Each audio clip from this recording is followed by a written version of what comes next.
Olá a todos! Como vocês estão? Espero que todos estejam bem. Será que foi realmente a religião católica que deu a Bíblia para nós cristãos, como ela afirma que deu? Essas e muitas outras dúvidas serão respondidas neste canal. Se vocês gostarem, dá um joinha e se inscreva neste canal para que vocês recebam esse conhecimento de graça, que há muito tempo está sendo solapado pelos falsos cristãos a serviço do mal, aqueles que tentam a todo custo corromper o reto caminho do nosso Senhor Jesus Cristo. Sentam-se, pessoal, porque o que vocês vão ouvir aqui, pode ter a certeza que vocês jamais vão encontrar em outro lugar.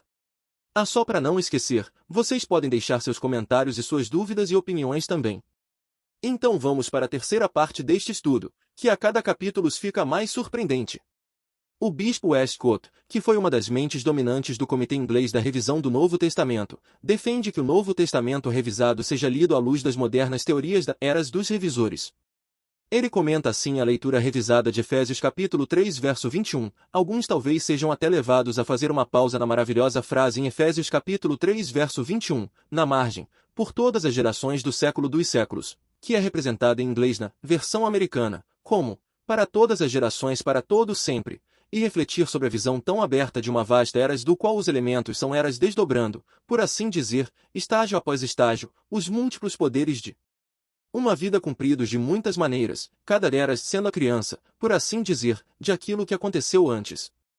J. H. Newman, o teólogo de Oxford, que foi feito cardeal depois de deixar a Igreja da Inglaterra para a Igreja de Roma, e cujas doutrinas, no todo ou em parte, foram adotadas pela maioria dos revisores, fizeram mais para influenciar a religião do Império Britânico do que qualquer outro homem desde a Reforma. Ele foi convidado a fazer parte da comissão de revisão. Sr. Parks Cadman fala assim, referindo-se ao seu gnosticismo, dos pais. Newman também derivou uma angelologia especulativa que descrevia o universo invisível como habitado por hostes de seres intermediários que eram agentes espirituais entre Deus e a criação. Na verdade, a cosmogonia de Newman era essencialmente gnóstica e ecoava os ensinamentos de Cerinthus, que tem o direito de ser considerado como um elo entre as seitas judaizantes e gnósticas. A seguinte citação de uma revista de autoridade dá uma descrição desta espécie moderna de gnosticismo que mostra sua tendência romanizante. Também revela como o bispo Westcott poderia sustentar esta filosofia, ao mesmo tempo que nomeia o Dr. Philip Scaff, presidente de ambos os comitês americanos de revisão, ainda mais como um apóstolo deste gnosticismo moderno. Os caminhos que levam a Roma são muito numerosos. Outro caminho, menos frequentado e menos óbvio, mas não menos perigoso, é o filosófico. Há uma forte afinidade entre o sistema especulativo de desenvolvimento, segundo o qual tudo que existe é verdadeiro e racional, e a ideia romana de uma igreja infalível e autoevolutiva. Ninguém pode ler as exposições da igreja e da teologia escrita até mesmo por protestantes sob a influência da filosofia especulativa, sem perceber que pouco mais do que uma mudança de terminologia é necessária para transformar tal filosofia em romanismo. Muitos homens ilustres já passaram na Alemanha, por esta ponte, desde ceticismo filosófico à Igreja Romana. Uma classe distinta da porção romanizante da Igreja da Inglaterra pertence a esta categoria filosófica. Nevin havia entrado nesse caminho muito antes do Dr. Scaff vir da Alemanha para mostrar isso a ele. Agora vamos para a segunda e a última parte das três maneiras de como a apostasia entrou na Igreja primitiva. Segunda parte, espiritualizando as Escrituras.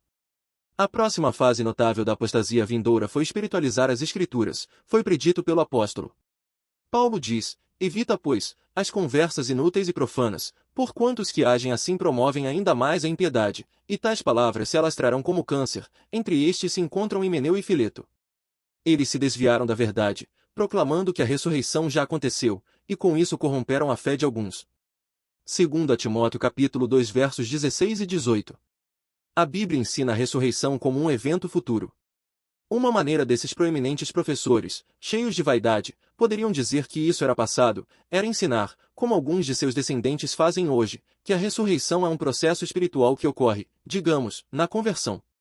A predição do apóstolo foi cumprida num grande sistema de espiritualização ou mistificação da Bíblia que subverteu a fé primitiva. Transformar as Escrituras em alegoria era uma paixão naquela época. Em nossos dias, alegorizar não é apenas uma paixão, mas também um refúgio da verdade para muitos líderes com quem temos que lidar. Terceira parte, substituindo a filosofia pelas Escrituras. A terceira maneira pela qual veio a apostasia foi predita pelo apóstolo assim. Paulo diz, cuidado para que ninguém vos estrague através da filosofia e do vão engano, segundo a tradição dos homens, segundo os rudimentos do mundo, e não segundo Cristo. Colossenses capítulo 2 verso 8.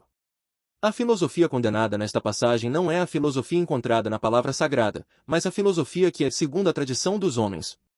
Mesmo antes dos dias de Cristo, a própria existência da religião judaica era ameaçada por líderes intelectuais dos judeus que se deixavam levar pelas sutilezas e pelo glamour da filosofia pagã. Essa mesma tentadora rapidamente atraiu multidões que levavam o nome de cristã.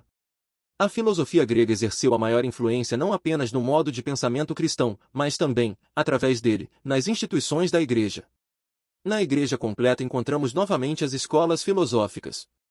Os maiores inimigos da nascente Igreja cristã, portanto, não foram encontrados no paganismo triunfante que encheu o mundo, mas na crescente onda de heresia que, sob o nome de cristianismo, engoliu a verdade durante muitos anos.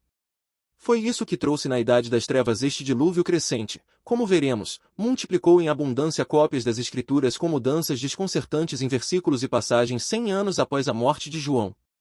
Como Irineu disse a respeito de Marcião, o gnóstico, portanto também Marcião e seus seguidores se dedicaram a mutilar as Escrituras, não reconhecendo de forma alguma alguns livros, e, restringindo o Evangelho segundo Lucas e as Epístolas de Paulo, eles afirmam que somente estes são autênticos, o que eles próprios abreviaram. E aqui finalizo o terceiro vídeo dessa aula. Espero que vocês tenham gostado e lembre-se de se inscrever e dar um joinha para não perder nenhum vídeo e também compartilham para ajudar o canal. Muito obrigado e um forte abraço.